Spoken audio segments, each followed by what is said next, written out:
ज्ञान की ज्योति जीवन में जागी, खेल लगने लगा जग का प्यारा।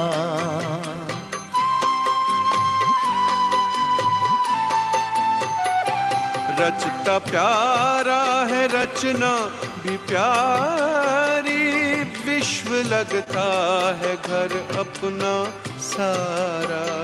शक्तियों से यू श्रृंगार करते रहो, शक्तियों से यू श्रृंगार करते रहो। स्वर्ग धरती के आंगन बसाते रहे, आपका प्यार बाबा बरसता रहे, आपका प्यार बाबा बरसता रहे। हम सितारे यूं ही जगमगाते रहे, आपका प्यार बाबा बरसता रहे।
ओम शांति।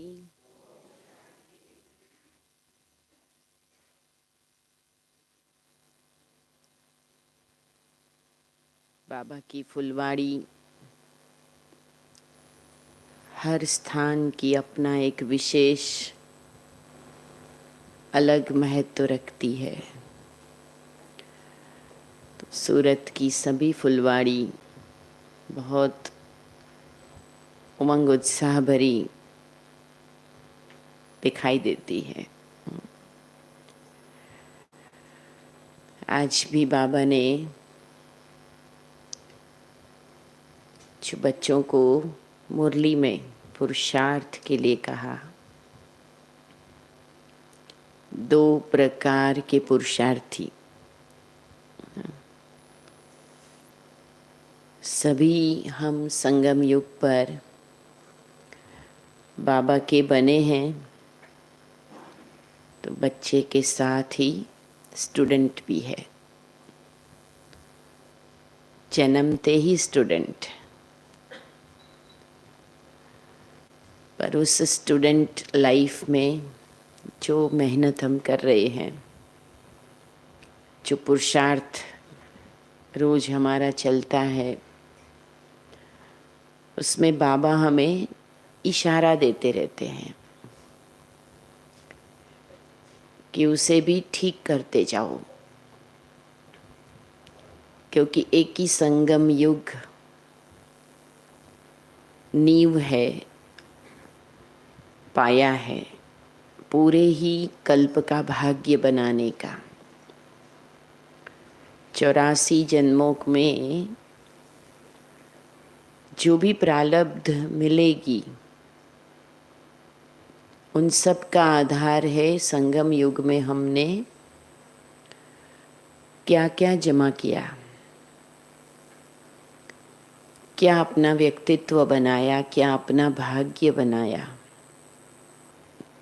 कितना अपने आप को ज्ञान गुण शक्तियों से सजाया। तो बाबा कहते हैं कि कभी ऐसा ना हो कि हम समझ रहे हैं कि अब तो हम बाबा के बन गए, पुरुषार्थी है ही और बन ही जाएंगे, हम नहीं बनेंगे तो कौन बनेगा। इतनी बड़ी दुनिया पड़ी है, हम ही थोड़ों को तो भगवान ने चुना है, हमारा नंबर तो पक्का ही है। ऐसे करके कभी कभी हम थोड़ा सहज पुरुषार्थी हो जाते हैं। तो आज बाबा ने क्या कहा कि पुरुषार्थियों में भी कोई सतो प्रधान पुरुषार्थी है, कोई तमो प्रधान पुरुषार्थी है। तमो प्रधान शब्द तो अच्छा नहीं लगता है अभी, नहीं, तमो प्रधान दुनिया से तो संगम युग में आ गए ना भाई। लेकिन पुरुषार्थ की क्वालिटी बाबा ने दोनों टाइप की बताई। तो सतो प्रधान पूरा लक्ष्य रखेगा, पूरा ही बाबा का वर्षा अधिकार लेकर रहेंगे, पूरा प्राप्त करेंगे। ये जो पूरा प्राप्त करने का लक्ष्य है, तो उसके सामने जरूर मेहनत भी पूरी करनी पड़ेगी। और तमो प्रधान पुरुषार्थी का क्या कहा? जो भाग्य में होगा वो मिल जाएगा। बाबा ने कहा ना संतुष्ट रहो, तो इसमें भी संतुष्ट हो जाते हैं कि क्या करना है ज्यादा चिंता करके। बाबा बैठा है, बाबा ने कहा है चिंता या तनाव, कोई बात की फिक्र हो तो ये बात याद रखो कि फिक्र नहीं करनी है, बाबा बैठा है। वो तो सबके घरों में आजकल लगा रहता है ना, बच्चे तुम चिंता मत करो, मैं बैठा हूँ। तो जो हम व्यर्थ में चले जाते हैं, चिंता फिक्र कभी आ जाती है, तब ये बात ठीक है। लेकिन अगर पुरुषार्थ के लिए भी हम सोचे कि क्या चिंता करनी है, तो वो ठीक नहीं है। तो सतो प्रधान पुरुषार्थी यानी जिसको अपने आदि स्वरूप, मूल स्वरूप जो सतो प्रधान है, आत्मा परम धाम से जब आती है तो संपूर्ण अवस्था में आती है, वही उसका सतो प्रधान स्वरूप होता है। और इसीलिए वो उस समय भी सतयुग का सतो प्रधान होता है। सातों ही गुणों की प्रधानता, पूर्णता, ये है सतो प्रधान स्थिति। सुख और अच्छा वातावरण और प्रकृति का भी आनंद इसीलिए मिलता है क्योंकि आत्मा के अंदर सातों ही गुण एक्टिव होते हैं। देखो, सुख का अनुभव या सुख को जीवन में लाने के लिए, शांति का जीवन में अनुभव करने के लिए अपने अंदर की सिस्टम भी तो एक्टिवेट होनी चाहिए ना। आजकल कंप्यूटर का ज़माना है, सब जानते हैं। मोबाइल के अंदर भी अगर आपको पर्टिकुलर कोई चीज़ काम करना है तो उसका ऐप डाउनलोड किया हुआ होना भी तो चाहिए ना। अगर आपने किसी का मैसेज, किसी का वीडियो मैसेज, वीडियो कॉल प्राप्त करना है तो सिर्फ फ़ोन होने से काम नहीं चलेगा, लेकिन उसमें आपको उस वॉइस कॉल के लिए, वीडियो कॉल के लिए, उस मैसेज के लिए जिस ऐप से आपको मैसेज भेजा है वही ऐप आपके अंदर, आपके फ़ोन में भी होना चाहिए। उन्होंने व्हाट्सएप से मैसेज किया, आपके पास व्हाट्सएप फ़ोन में नहीं है तो होगा। तो प्रकृति तो आदि काल में सतो प्रधान भरपूर होती है, लेकिन उस प्रकृति का सुख लेने के लिए, उस जीवन का संपूर्ण आनंद लेने के लिए आत्मा संपूर्ण सतो प्रधान होती है और इसलिए वो पूरा आनंद उसका ले पाती है। तो वर्तमान में जो बाबा की पढ़ाई हमें मिल रही है, वो बाबा की पढ़ाई हमें उन सातों गुणों में 100% संपूर्ण भरपूर बनने के लिए ट्रेनिंग है। तो हमारा सबसे पहला लक्ष्य, जो पहले दिन हमने आत्मा का लेसन सुना होगा, तब से ही जो मुझे पता चला कि मैं ओरिजिनल सातों गुणों से भरपूर आत्मा हूँ। जन्म लेते लेते क्या कम हुआ? वही क्वालिटी आत्मा की कम हो गई। और अब क्या करना है? पुरुषार्थ करना है उसी क्वालिटी को भरने का। और जो उस क्वालिटी के न रहने से, उस गुण के न रहने से और बातें आ गई है। विकार भी क्या है? देखिए, आत्मा का गुण है ज्ञान। बचपन से ही देखो बच्चे को कितना संसार में आते ही सब कुछ जानने की तमन्ना होती है। आप यहाँ आराम से बैठे हैं, अगर बाजू में कोई बड़ा सा आवाज़ आए, भले मुरली चल रही हो, क्लास चल रही हो, लेकिन मन में एक प्रश्न उत्पन्न होता है, क्या हुआ, क्या हुआ होगा, है ना? अंदर अंदर सोच चलना शुरू हो जाएगा ना। तो ज्ञान ये हमारा मूल गुण है। और जब उस ज्ञान के गुण की पूरी तरह से भरपूरता नहीं होती है, तो क्या उत्पन्न होता है? डर उत्पन्न होता है। आज सारी दुनिया में अनेक प्रकार का डर व्याप्त है। भय का कारण ही ज्ञान के गुण की कमी है।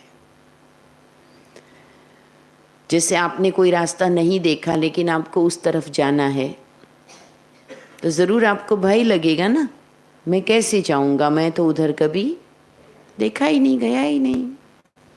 जो काम नहीं किया वो काम करने में पहली बार भय लगता है। तो आत्मा के अंदर ज्ञान की कमी आने से भय आया और संशय आया, फिर उसका रूप चिंता आदि आदि बनता जाता है। तो बाबा ने हमें इस समय ज्ञान को भरपूर करने का लक्ष्य दिया है। बाबा ने ज्ञान को धन कहा है। ज्ञान धन को अपने अंदर इतना भरो, तभी बाबा ने कहा जो ज्ञान धन से ज़्यादा भरपूर होगा, वही सतयुग में स्थूल धन से भी भरपूर होगा। तो ज्ञान की बहुत प्यास हो, जिज्ञासा हो। किसी भी स्टूडेंट के लिए जिज्ञासा होना, इच्छा होना, अंदर से डिज़ायर होना, इसकी बहुत ज़रूरत होती है। और ये ज्ञान तो है ही इतना रमणीक, इतना सहज, शायद इतना सहज हमें मिला है कि हमें बहुत ज़्यादा इसका इम्पोर्टेंस, इसकी वैल्यू नहीं समझ में आ रही है। लेकिन सालों से लोग जो सोच रहे हैं, ढूंढ रहे हैं, कितने योग शास्त्र बन गए, कितने ज्ञान के शास्त्र बन गए, भक्ति के शास्त्र बन गए, उतना पढ़ के भी जो ज्ञान नहीं मिला, बाबा ने सहज रूप से हमें दे दिया है। अब पतंजलि का योग शास्त्र है, आप देखो कितने ही गहराई लिख दी। यम, नियम, आसन, प्राणायाम, प्रत्याहार, धारणा, ध्यान, समाधि, इतना सारा करने के समझने के बाद भी वो बोलते मन भटकता है, क्या करें। सब कुछ पढ़ लिया, लेकिन बाबा ने हमें पहले दिन बता दिया तुम आत्मा मालिक हो, मन को ऑर्डर करो। पहले देह से न्यारे हो जाओ, मन को ऑर्डर करो। तो कितनी सहज बात बाबा ने बताई, घुमाया नहीं। इतना इतना इतना इतना इतना करोगे तब तुम्हारा मन शांत होगा। अभी हमारे यहाँ पे कुछ समय पहले कोई एक है संस्था, उनका शिविर था, तो बहुत बहुत प्रचार किया, बहुत बड़ी बातें मिलेंगी, बहुत ये मिलेगा, बिल्कुल नया है, ये है वो है। तो लोगों को तो होता है ना नई नई चीज़।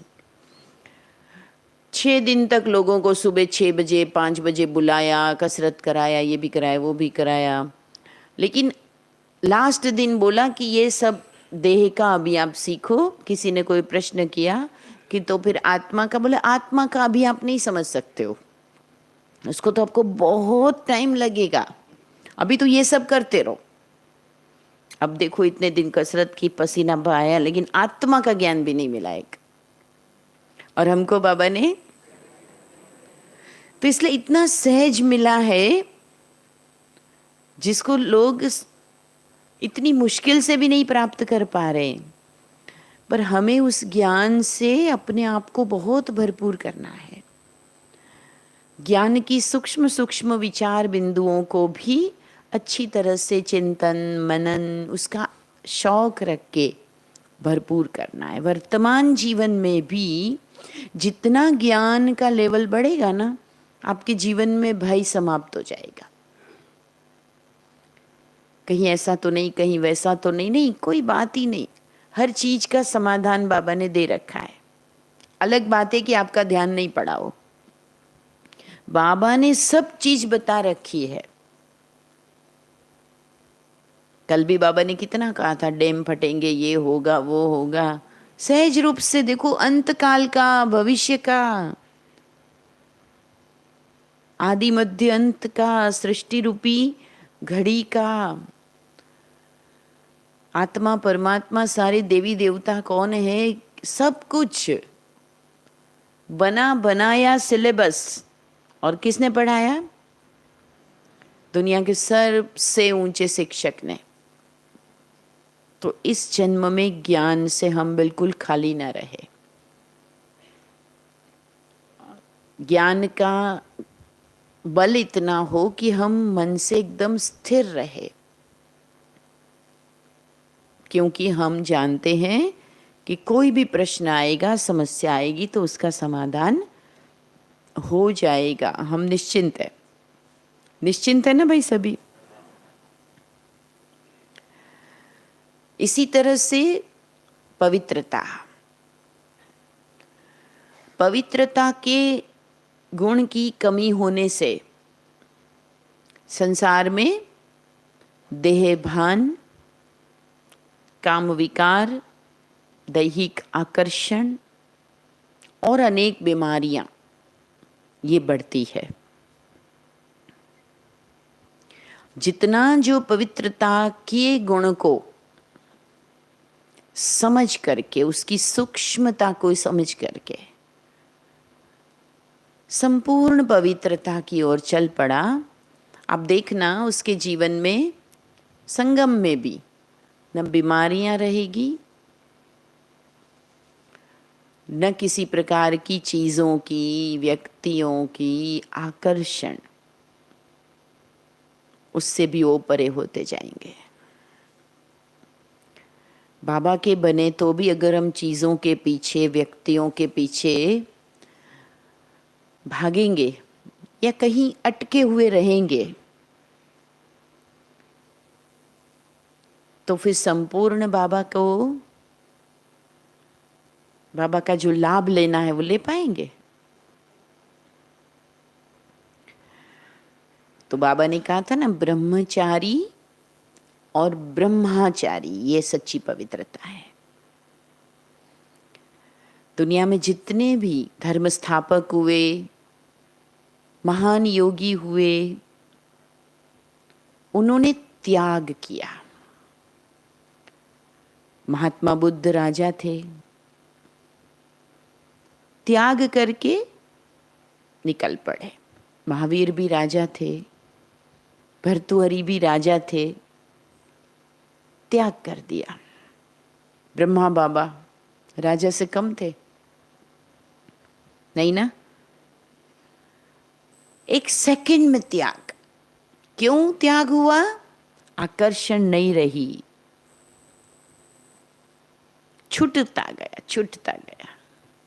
अगर हम भगवान के बनने के बाद भी छूटने के बजाय जोड़ने में लगे हैं अगर, तो जरूर पवित्रता की कहीं ना कहीं कमी है। पवित्रता अपने आप में ऐसा सुख है कि और कुछ चाहिए ही नहीं उस सुख के आगे। उसी के आनंद में सारी आनंद समाये हुए। पर ये नहीं होगा तो क्या होगा? कुछ तो चाहिए ना, कोई तो चाहिए ना। अब शरीर भी नहीं चलता है तो कुछ तो अपने पास रखें, कुछ कोई तो सपोर्ट करने वाला हो, कोई तो साथी हो। ऐसे ऐसे कमजोरी होते होते अनेक चीजों की इच्छा होने लगेगी। चाहिए चाहिए इतना फंसा देता है। कहते ना वो बाबा जी को इच्छा हुई दूध पीने की तो सोचा दूध अच्छा नहीं मिलता, एक बकरी पाल लेता हूं। बकरी पालते पालते कहा बकरी संभालने वाला कोई चाहिए, शादी कर लेता हूं। फिर बीवी, फिर बच्चे, फिर पता नहीं क्या क्या हो गया, याद ही नहीं रहा कि तपस्या करनी थी। तो ये सब तो ऐसी जिसको माया कहते हैं ना। आकर्षण एक चीज से शुरू होती है, पता नहीं कहाँ ले जाती है। तो पवित्रता हमें भरपूरता का अनुभव कराए, कोई आकर्षण फिर नहीं रहेगी। और दुनिया में जितनी आकर्षण है ना उतनी बीमारियां हैं। आप ध्यान देना इस बात पर। खाने की आकर्षण ज्यादा है, वो ज्यादा बीमार है। दिखावे की आकर्षण ज्यादा है, वो ज्यादा खर्चे कर रहे हैं। ज्यादा खर्चे करने में ज्यादा उनको कमाना पड़ता है, ज्यादा भागना पड़ता है। सिंपल रहो तो क्या चाहिए भाई? दाल रोटी के लिए कितना भागना है भाई, कितना कमाना है। पर जितना शो करना है उतना ज्यादा चाहिए,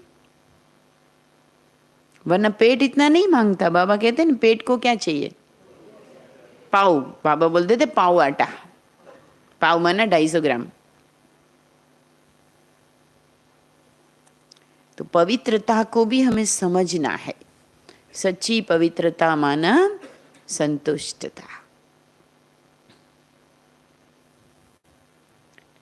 पवित्रता से फिर क्या जुड़ा है? सुख, अति इंद्रिय सुख। ये व्याख्या बाबा ने हम बच्चों के लिए दी है कि सुख पूछना हो तो किसको? गोपी वल्लभ के हम गोप गोपियों से। अप्राप्त नहीं कोई वस्तु, इतने हम भरपूर है कि इच्छा मात्रम अविद्या, ये सुख की स्थिति बन गई। तो सच्चा सुख कैसे मिलता है? सुख का गुण है ये आंतरिक आनंद भी है और ये दूसरों को देने से मिलता है। जब भी कभी मेरे द्वारा किसी आत्मा को किसी कारण से कष्ट पहुंच रहा होगा तब तक मैं सुख का अनुभव नहीं कर पाऊंगी। तो बहुत समझदार बन के चलना, जीना है। कभी बच्चे छोटे छोटे होते थे ना बाबा के सामने, तो कोई चलता था, आवाज आती थी, बाबा बोलते थे धरती को दुख दे रहे हो। आवाज भी क्यों आवे? कभी हम ऐसे बैठे हैं, ऐसे कुछ कर रहे हैं कि किसी को कष्ट हो रहा है, कभी ऐसा बोल देते हैं, फिर बोलेंगे बाद में मेरा तो भाव ये नहीं था, वो नहीं था, मैं तो मजाक कर। ये सब क्यों? लेकिन ना किसी को भी जब हमारे द्वारा कष्ट पहुंच रहा होता है तो हम चैन का अनुभव नहीं कर पाते हैं। जो मैंने अपने जीवन में सिंपल व्याख्या समझी है सुख की, सुख देने से सुख मिलता है। बाबा ने कहा दुख देंगे तो दुखी होकर मरेंगे, इतना बाबा ने कड़े शब्द का यूज किया है। तो भगवान ने मुझे इतना सुख दिया है, मीठी दृष्टि दो, मीठे बोल बोलो, प्यार से टोली खिला दो, प्यार से पानी पिला दो, सुख बांटो। ये सुख भरपूर करता है अपने आप को बांटने से, देने से। खुशियां बांटो। तो जब सुख का खजाना जीवन में कम होता है तो इंसान क्या करता है? ईर्ष्या करता है। आज दुनिया में ईर्ष्या बहुत बड़ी अग्नि है। खुद दुखी नहीं है लेकिन दूसरे के बंगले को देखकर दुखी है। वो क्यों सुखी है इसलिए मैं परेशान हूं, बाकी मुझे कोई कमी नहीं है ना? ये ज्यादा है आज। और दुखी भी इंसान क्यों है पता है? क्योंकि वो दूसरों को देखता है, वैसे तो बहुत कुछ है लेकिन इसके जितना नहीं हुआ, इसलिए अभी और थोड़ा कमाने दो, अभी और थोड़ा करने दो, है ना? वो कंपेयर में, कंपटीशन में। तो ये ईर्ष्या अंदर से पनपती ही तब है जब आंतरिक सुख नहीं है। जब हम आंतरिक सुख के गुण से भरपूर होंगे ना, हमारे अंदर ईर्ष्या किसी से नहीं रहेगी। कोई आगे बढ़ रहा है, बहुत खुशी की बात है। कोई की सेवा ज्यादा, कोई को चांस ज्यादा मिल रहा है, किसी के पास धन ज्यादा है, किसी के पास कोई स्थान बड़ा है, साधन ज्यादा है, मान शान ज्यादा मिल रहा है, तो खुश रहेंगे।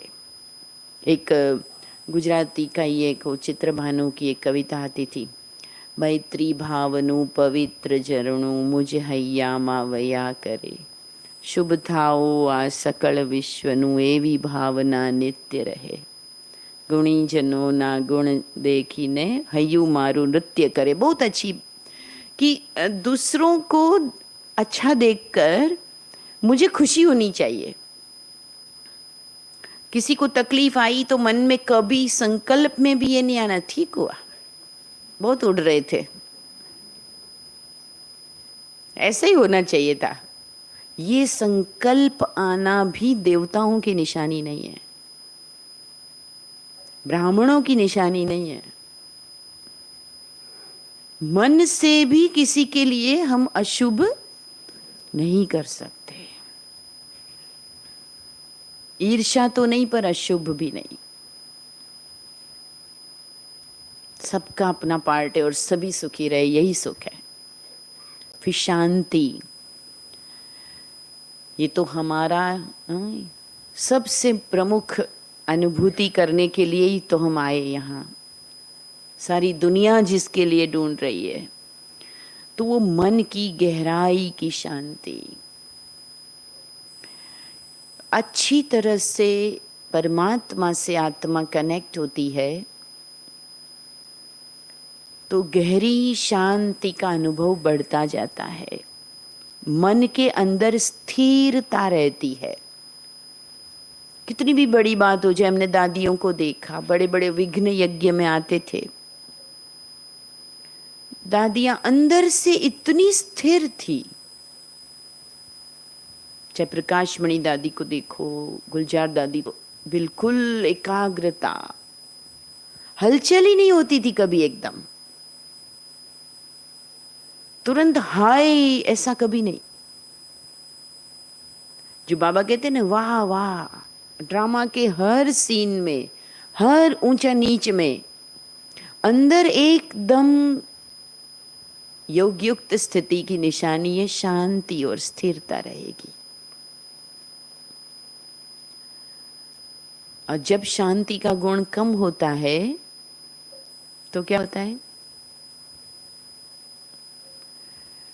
तो अनेक प्रकार से बाह्य दिखावे की तरफ आत्मा दौड़ती है, मान शान की तरफ दौड़ती है। अधूरा अधूरा ही लगेगा, कितना भी कर ले अधूरा अधूरा ही लगेगा, है ना। आज दुनिया कहती है ना, क्या करे ना, मन तो बैठता ही नहीं है। तो अंदरूनी भरपूर शांति का अनुभव नहीं किया है। तो हम बच्चों को बाबा से प्रतिदिन शांति की गहरी शक्ति लेके ही दिन की शुरुआत करनी है। कुछ भी बाहरी दुनिया में हो जाए, देखो बाहरी दुनिया माना हमारी नौकरी, धंधा, परिवार, स्थूल साधन, संपत्ति, ये सब सर्कल है। इस सर्कल के अंदर हमें बीच में रहना है। देखो साइकिल या कोई भी स्कूटर का आपने व्हील देखा, व्हील तो पूरा घूमता है ना, लेकिन बीच में एक किला होता है, वो घूमता है, वो स्थिर रहता है। उसके ऊपर की सारी चीजें घूम रही है, वो स्थिर रहता है। जिस दिन वो ढीला हो जाए तो ये नहीं घूम पाएगा ठीक से, रुक जाएगा बल्कि, ना। तो मैं वो बीच का पॉइंट हूं, सेंटर पॉइंट। मैं आत्मा सेंटर पॉइंट हूं। और ये जो सारी चीजें हैं ना, नेम, फेम, जॉब, पैसा, रिलेशन, मान शान, जो भी मुझे मिला है, मेरे आसपास है, मेरी जवाबदारियां हैं, ये सब में तो बदलाव होता ही रहेगा। कभी मिलेगा, नहीं मिलेगा, कभी कम, कभी ज्यादा, कभी अच्छा, कभी बुरा, कभी मान, कभी अपमान। लेकिन मुझे सेंटर पॉइंट को स्थिर रहना है, ये समझ होनी चाहिए। जिस दिन मैं सेंटर पॉइंट से उस सर्कल में चली गई तो मैं भी घूमूंगी फिर, है ना। अपनी स्थिति से जब सूर्य चंद्र या जरा सा भी हिलते हैं ना तो ग्रहण आ जाते हैं। अपनी स्थिति से न्यूट्रॉन, प्रोटॉन, इलेक्ट्रॉन, प्रोटॉन जब हिल जाते हैं ना तो विस्फोट होता है। साइंस के स्टूडेंट होंगे, उनको समझ में आएगा कि विस्फोट का कारण ही ये होता है कि मूल स्थिति से अणु के, परमाणु की जो गति है वो जब बदल जाती है, अपनी लाइन से दूसरी लाइन में चले जाते हैं, तभी विस्फोट होता है। बैटरी डिस्चार्ज होती है, और बैटरी चार्ज कब होती है? जब वापस अपनी अपनी लाइन में वो इलेक्ट्रॉन, न्यूट्रॉन, प्रोटॉन चलने लगते हैं, तब बैटरी फिर से चार्ज हो जाती है। तो इसलिए मुझे केंद्र बिंदु बन के रहना है। आसपास जो हो रहा है देखते चलो। मीरा ने गीत गाया था ना, कोई दिन हाथी, कोई दिन घोड़ा, कोई दिन पैदल चलना जी, लागी रे फकीरी फिर क्या दिलगिरी, सदा मगन में रहना जी। बिल्कुल अनपढ़ थी, लेकिन इतनी गहराई की बातें उनके भजनों में उसने गाई है। बाबा भी याद करते मुरली में। तो ऐसी अंदर की शांति, ऐसी शांति नहीं कि जैसे वो चूल्हे में ऊपर ऊपर राख हो लेकिन अंदर अंदर आग जल रही हो, है ना। जरा सा हवा लगेगी तो राख उड़ जाएगी।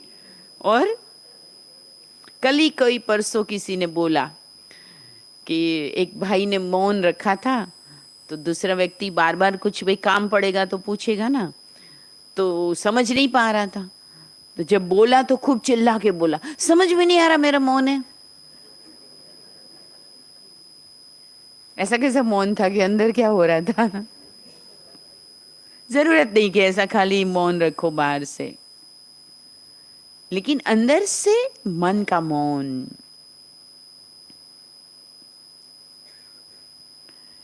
इसी तरह से प्रेम, परमात्मा प्रेम संगम युग में हमें सबका प्यारा बना देता है। प्यार मांगना किसी से नहीं पड़ता। परमात्मा तो लुटा ही रहा है, और प्यार लेके हम प्यार देने वाले बन जाते हैं। परमात्मा का प्यार पाने के लिए ही संगम युग में हमें धारणाओं में, मर्यादाओं में और अनुशासन में एक्यूरेट बनना है। मुझे परमात्मा का प्यारा बनना है, इसलिए मुझे शांत रहना है, सहन करना है, लेकिन कोई भी मर्यादा नहीं तोड़नी है। कभी कभी हम गुस्से में आए मान लो, तो पूछो किसी को क्यों गुस्सा आया, मेरा कोई कसूर ही नहीं था, तो मैं क्यों सहन करूं? मेरे कोई गलती हो तो मैं सहन करूं ना, गलती उसकी और मैं सहन करूं। उसकी गलती है, आप सहन कर रहे हो उसके कारण नहीं। किसके कारण सहन कर रहे हो? क्योंकि परमात्मा ने कहा है शांत रहना है, समा के चलना है, इसलिए मैं सहन कर रही हूं। तो परमात्मा के प्यार में मैं परिवर्तन कर रही हूं। अगर किसी व्यक्ति को देखोगे तो परिवर्तन नहीं कर पाएंगे, क्योंकि उनके तो गुण अवगुण दिखाई देते हैं। लेकिन परमात्मा ने हमें, देखो सच्चा प्यार ही ये होता है जिसमें कल्याण हो। प्यार अगर बांध के रखता है, प्यार अगर कुसंग में लाता है, तो प्यार तो है लेकिन वो सच्चा प्यार नहीं है। परमात्मा का प्यार क्या है? हमें जन्म जन्म के बंधनों से वो छुड़ा रहा है, हमारा कल्याण कर रहा है। इसलिए उसने जो भी बातें कही है वो बड़े प्यार से फॉलो करो, उसमें क्यों क्या मत करो, क्योंकि हमें नहीं पता है कि हमारे हिसाब किताब कितने हैं और कैसे पूरे होंगे। मालूम है हमको कितने जन्मों के हैं। तो बाबा ने सब बातों का निचोड़ के रूप में हमें मर्यादाएं बना के दे दी है, उसमें चलेंगे तो सारे हिसाब किताब पूरे होते जाएंगे। जो व्यक्ति बिना कारण मेरे जीवन में कुछ तकलीफ ला रहा है, निंदा कर रहा है, कोई कारण से अड़चन हो रही है, लेकिन मैं सहन करके शांति से चल रही हूं, तो क्या हो रहा है? उसके साथ का मेरा हिसाब किताब पूरा हो रहा है। और मुझे तो परमात्मा ने शक्तियां दी है ना, प्यार से मैं भगवान के प्यार में सहन करना मुश्किल है। अरे भक्तों ने कितना सहन किया, भक्ति मार्ग में भक्तों ने भी उसके प्यार में हर बाधा को पार कर दिया। तो मेरे साथ बाबा है, मुझे क्या मुश्किल है? प्यार की कमी होती है वहां भेदभाव, निंदा, ये सब शुरू हो जाता है। जहां प्यार है वहां कोई भेद नहीं, किसी बात का भेद नहीं। देखो बाबा के घर में हम न जाति का भेद रखते हैं, न भाषा का भेद है, न कोई भेद है। सारा परिवार एक है, चाहे कोई कहाँ के कोई कहाँ के हैं, क्योंकि आत्मिक रूहानी प्यार में कोई भेद नहीं रहता है। कोई गरीब है, कोई धनवान है, कोई कैसे भी, लेकिन बाबा के हर बच्चे को देखकर वही लगता है वो कितने ज्ञान में है, क्या गुण है, कितने समय से जुड़े हुए, बस वही बातें याद रहती, बाकी चीजें कोई नजर ही नहीं आती। सब भेद समाप्त हो जाता है। प्यार का गुण बढ़ाना है। परमात्मा प्यार से आत्मा की झोलियां भरने का टाइम है। इसी तरह से सच्चा आनंद, आनंद क्या है? आनंद है उन्नति, आनंद है मन की प्रगति, आनंद है क्रिएटिविटी, रचनात्मकता, नवीनता। जैसे घर में नया खाना बनेगा उस दिन आनंद आता है ना, नया कपड़ा पहनते हैं तो। रूटीन से जब कुछ हटके आप प्राप्त करते हो, नए स्थान पे गए, पिकनिक में गए, प्रोग्राम हुआ नया, अच्छा लगता है ना। तो आनंद की अनुभूति के लिए नवीनता लाते रहना है, नहीं तो धीरे धीरे बोर हो जाते हैं कभी कभी। मैं कई युवाओं से पूछती हूँ, मुरली तो वही है, सुन लेंगे। आजकल वो कोरोना काल में भी थोड़ा सा ऐसा हो गया ना, घर में मुरली सुन लिया, फोन में मुरली सुन लिया, तो कईयों को अभी भी पटरी पे चढ़ने में टाइम लग रहा है। गाड़ी एक बार उतर गई इन पटरी से तो वो आनंद नहीं आ रहा एक्चुअली, नवीनता। रोज की मुरली सुनते समय भी लक्ष्य रखो, आज की मुरली की नई पॉइंट क्या है। भले वो मुरली आपने पुराने होंगे ना तो कई बार सुनी होगी, लगभग 5 से 7 साल के बाद आपको लगेगा कि वही मुरली 5 साल पहले मैंने सुनी थी। मुरलियां तो रिपीट हो रही है, लेकिन क्या 3 पेज 4 पेज की पूरी मुरली की हर पॉइंट पे मेरा ध्यान गया होता है? नहीं ना। तो नवीनता वाली पॉइंट ढूंढो।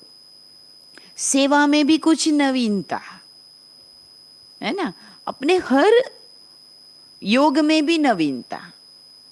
चार्ट लिखो तो चार्ट भी नए तरीके से लिखो, कुछ नया काम सीखो। कोई कर रहा है, ये उसका काम है, ये मेरा काम है, नहीं, चलो कुछ नया सीखे, मैं इसके वाला काम सीखूं। दादी जान की 60 साल की उम्र में विदेश में पहली बार गए सेवा में। एकदम नया देश, नई भाषा, नई कल्चर, है ना, और कितना अपने आप को ढाला उसके अनुसार। 60 साल के बाद ब्रह्मा बाबा को ज्ञान ही 60 साल में प्राप्त हुआ ना, कितना बड़ा जीवन परिवर्तन किया। हम कभी कभी ना नयापन लाने के लिए क्या, अभी क्या नया करेंगे, उम्र हो गई, अब क्या हमको नया सीखने का है। अरे हमारे सामने एग्जाम्पल सैंपल कौन है? तो कभी भी अपने को इस तरह से ठंडा नहीं कर देने का। अब ये बच्चे करेंगे, कुमार कुमारियां करेंगे। अगर आप एक ही टाइप की लाइफ में फिक्स हो गए, ढल गए, तो आपको धीरे धीरे बोरियत होगी, उदासी आएगी, खुशी का अनुभव नहीं होगा, आनंद का अनुभव नहीं होगा। नवीनता करो कुछ ना कुछ। हम इतनी जगह जाते आते हैं तो हमें कोई पूछता है, तो मैं कभी भी, हमारा पुराना टॉपिक होता है ना कि जिस पर हमने कभी कुछ किया है, वो नहीं देती हूँ, मैं नया टॉपिक निकाल के देती हूँ, ताकि इस बहाने मैं तैयारी नया टॉपिक करूंगी और उसको अच्छे से तैयार करने में मेरा मन बुद्धि लगेगा, उसमें आनंद मिलेगा। गेहूं वही सबके घर में आता है, लेकिन सब नई नई वानगी बनाते हैं। दुनिया में भी तो कितनी चीजें नई नई लोग बनाते हैं। तो ज्ञान मार्ग में नवीनता लाओ। नवीनता से आपको आनंद की अनुभूति भरपूर होगी। जहां नवीनता, आनंद की स्थिति नहीं है ना, वहां उदासी है। हम युवाओं में देखते हैं उदासी बहुत बढ़ती जा रही है। क्या करे, वही घर, वही लोग, ऐसे करके उदासी। इसीलिए ज्यादा खा रहे, पता है, लोग ज्यादा खा रहे हैं, ज्यादा घूम रहे हैं। क्यों? घर में बोर हो रहे, घर में मन नहीं लग रहा है। आजकल तो तलाक दे देते हैं, दूसरी शादी, फिर तलाक, तीसरी शादी, क्या क्या कर रहे हैं लोग। किस लिए पता है? अंदर आनंद नहीं है, ढूंढ रहे हैं कि चलो ये नहीं कहीं और से मिलेगा, ये नहीं कुछ और से मिलेगा। कुत्तों को पाल रहे हैं, क्या क्या पाल रहे हैं, क्या क्या कर रहे हैं, ये सब आनंद के लिए। खाली अंदर है और जमा कर रहे हैं बाहर चीजें। 2-4 साल हुआ फर्नीचर चेंज कर दो, 2 साल हुआ गाड़ी चेंज कर दो। धीरे धीरे लोगों को चेंज करेंगे, कर भी रहे,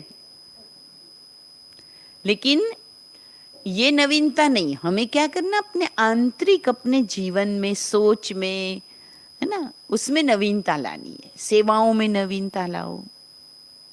केवल चीजों से, पदार्थों से नवीनता कितनी आएगी? एक वो मैनेजमेंट में हम लोग गेम कराते हैं, चेंज गेम।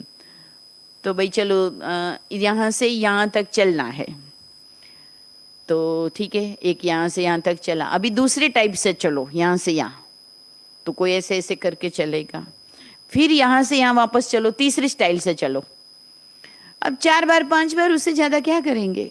कूद के चले, लेट के चले, फिर बोलते बोर हो गए।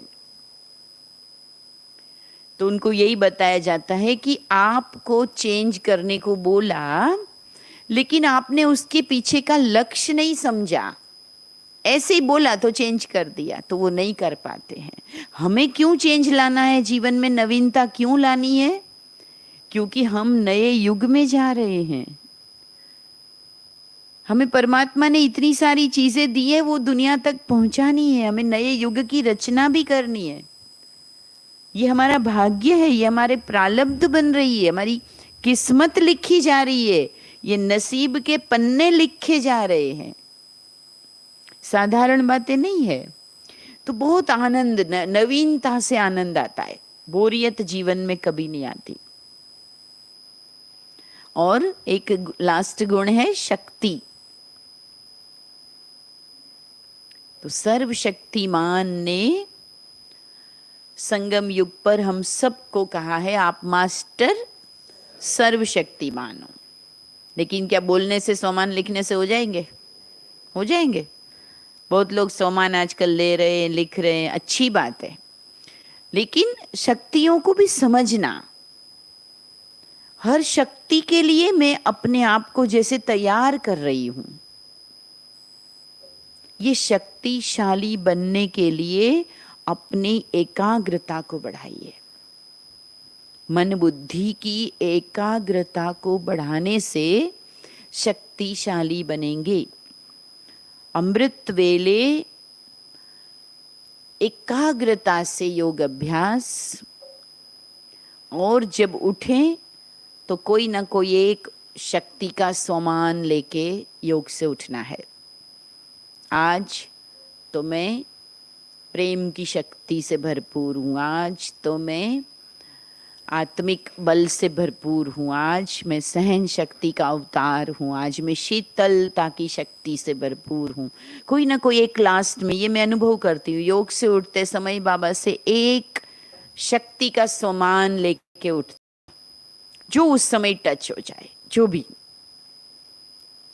तो दिन भर फिर वही हमारी स्थिति। क्योंकि हमने योग में हम अपने मन बुद्धि को जो तैयार करते हैं, जैसे खेती में जमीन को तैयार करते हैं, फिर उस वक्त जो बीज डालोगे, जब हल चला के धरती तैयार हो गई, तब वो जो डालोगे वो जरूर ठीक से डाला है तो उगेगा। ऐसे ही हम योग में जब अपने आप को बाबा की याद में, खुशी में, आनंद में बैठते हैं, तो लास्ट में जो समान संकल्प लेके उठेंगे ना, वो उस धरती में बीज की तरह पनपेगा। और उन शक्तियों का प्रयोग करना फिर, और देखने का कि जो आज मैंने बाबा से शक्ति लेके उठी, तो शाम तक उस शक्ति का क्या हुआ, उस स्वमान का क्या हुआ, प्रयोग कितना हुआ, कि उससे उल्टा हो गया। सवेरे तो शांति की शक्ति लेके उठे थे, लेकिन आज तो दिन में गुस्सा आ गया। ऐसा तो नहीं हुआ। चेक करना है ना कि शक्ति इस रास्ते के बदले उस रास्ते तो नहीं चली गई, निर्माण के बदले विनाश की तरफ तो नहीं चली गई शक्ति।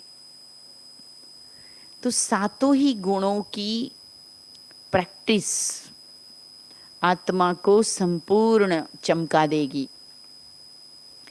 और बाबा कहते हैं ना, आपकी मूर्ति बन रही है, और मूर्ति भी कहीं से भी अगर खंडित होती है, अधूरी होती है, कोई एक श्रृंगार भी कम होता है, तो ना तो वो अच्छी लगती है और ना ही उसकी पूजा होती है। संपूर्ण मूर्ति की पूजा होती है। तो हमें भी अपने आप को संपूर्ण सभी गुणों की प्रैक्टिस में आगे बढ़ाना है। ये नहीं हो रहा है, चलता है ऐसे करके, ठीक है, कम ज्यादा होगा, धीरे धीरे होगा।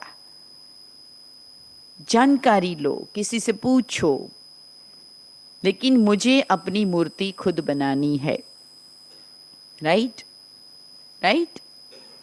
बाबा डायरेक्शन दे रहे, वो कहते ना, तुलसीदास चंदन घिसे तिलक करे रघुवीर। तो परमात्मा हमारे तिलक करेंगे। विजयी हो गया, तुम पास हो गया, लेकिन उसके पहले चंदन तो घिसो, मेहनत तो करो, फिर तिलक लगाएगा बाबा, है ना। तो ये समय बहुत बहुत हम सब के लिए वैल्यूएबल है। और अब जो है स्टडी करना, पालना लेना, वो भी जितना मिल जाए, इच्छा नहीं रखने का बहुत। हमें तो इसकी पालना नहीं मिली, हमें तो ये नहीं मिला, हमें जो मिला है ना वही मेरे लिए पर्याप्त है। अब देखो, मधुबन में भी आप जाएंगे तो आपको खुद ही तपस्या करनी है। अब मधुबन में भी सभी व्यस्त भी हैं, और दादियाँ परमधाम की ओर चले गए, एक दादी जी विराजमान है। तो अब ऐसे नहीं कि नहीं दादी जी की दृष्टि मिले वो मिले। कई बार कई भाई बहनें बहुत भावनावश ये करते हैं। अरे हर एक को बाबा दे ही रहा है, आप कहीं भी हो, बस आप वो सूक्ष्म अनुभूतियां करो। एक्स्ट्रा टाइम बड़ों का लेने की, मिलने की, उसकी अभी आग्रह नहीं रखने का। ये मैं कईयों को आजकल बोल रही हूँ। अभी भी कई लोगों को बड़ा होता है, 5 मिनट दादी से मिला दो। दादा दादी की स्थिति को देखते हुए हमें स्थूल में आग्रह नहीं रखना है। जो करना है बाबा के अंदरूनी अनुभूतियों को बढ़ाओ। तो सूरत वाले अपनी सूरत और सीरत ना दोनों को चमकाने वाली आत्माएं हैं, चमका रहे हैं ना। सूरत तो है ही ऐतिहासिक रूप से भी बहुत एनर्जेटिक सिटी है, एनर्जी वाली सिटी है। कितनी बार भी कुछ हो जाए तो वापस उठ खड़े होने वाले नहीं। तो ये भी शान है अपनी, इसी शान में भी रहो कि हम बाबा के सूरत बनेंगे, बाबा को प्रत्यक्ष करने वाली सूरत बनेंगे हम। हमको जो देखेगा उसको भगवान की सूरत दिखाई देगी।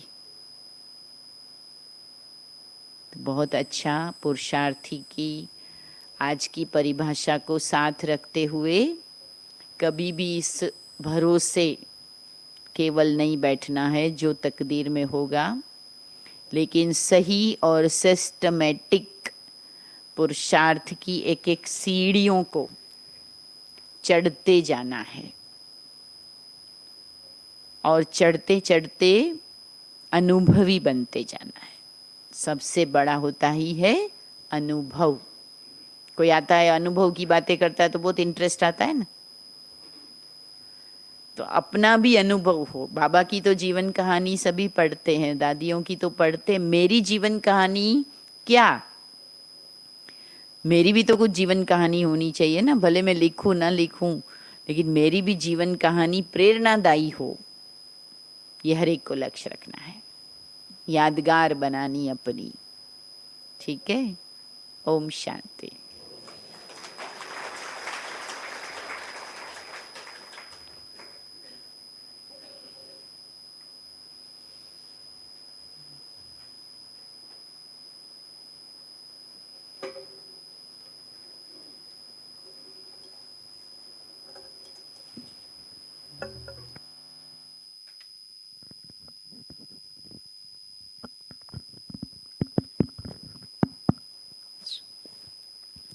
ओम शांति।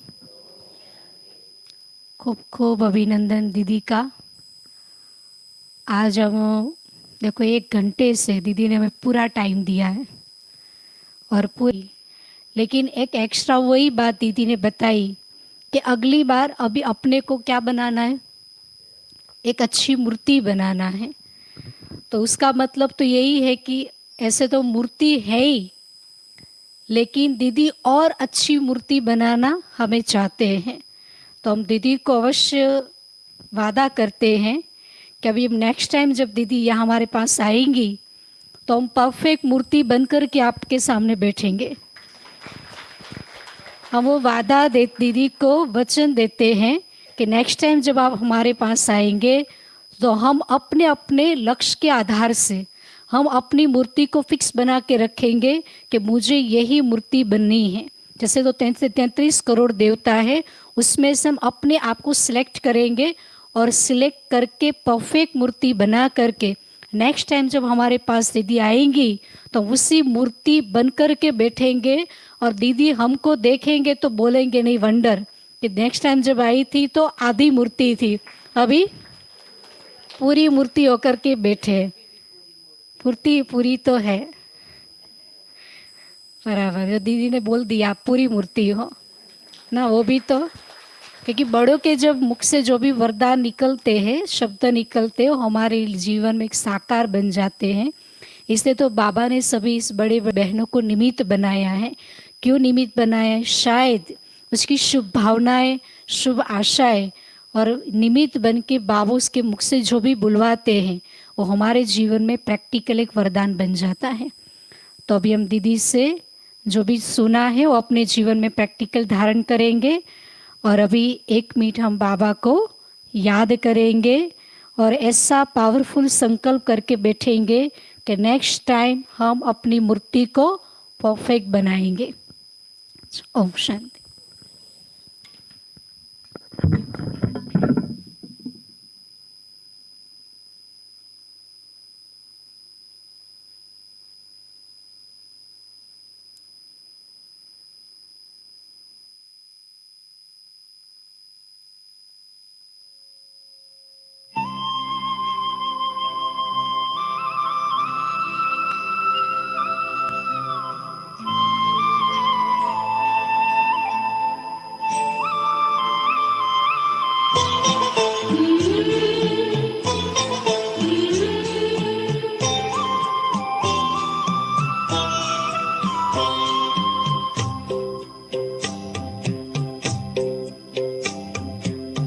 किन शब्दों में आपका धन्यवाद करें, किन शब्दों में आपका धन्यवाद करें।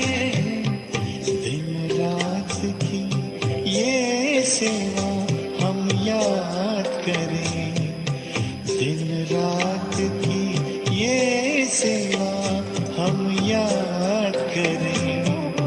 किन शब्दों में आपका धन्यवाद करें, दिन रात की ये सेवा हम याद करें। किन शब्दों में आपका धन्यवाद करें।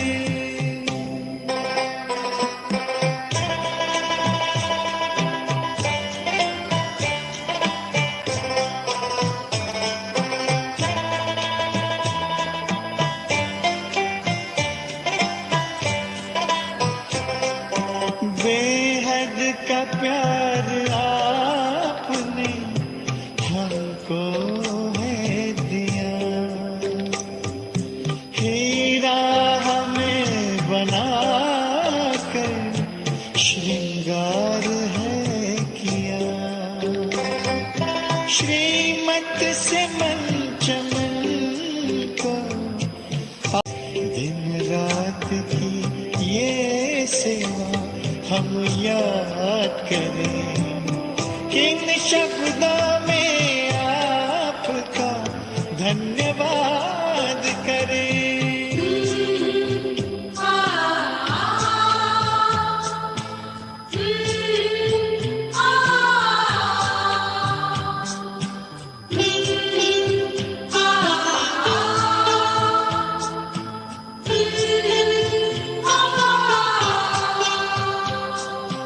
खींचते हमारे प्यार में अब तक भी आ रहे हो, रथ को संभालते हुए वादा निभा रहे हो। ऐसे ही प्यार पर जा निसार हम करें। किन शब्दों में आपका धन्यवाद करें, दिन रात की ये सेवा हम याद करें। किन शब्दों में आपका धन्यवाद करें।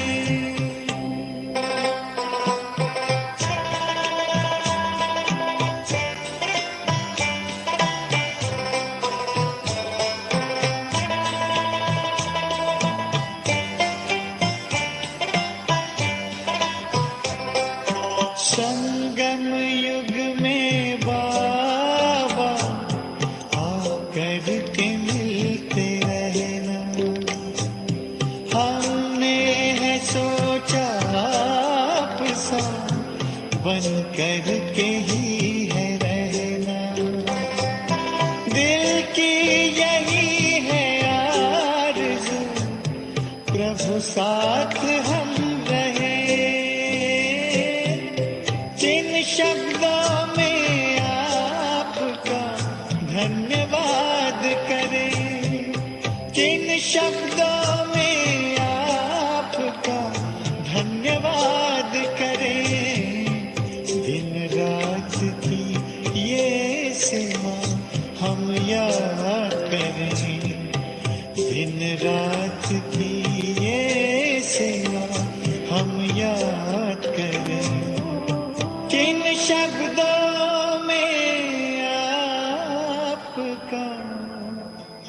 धन्यवाद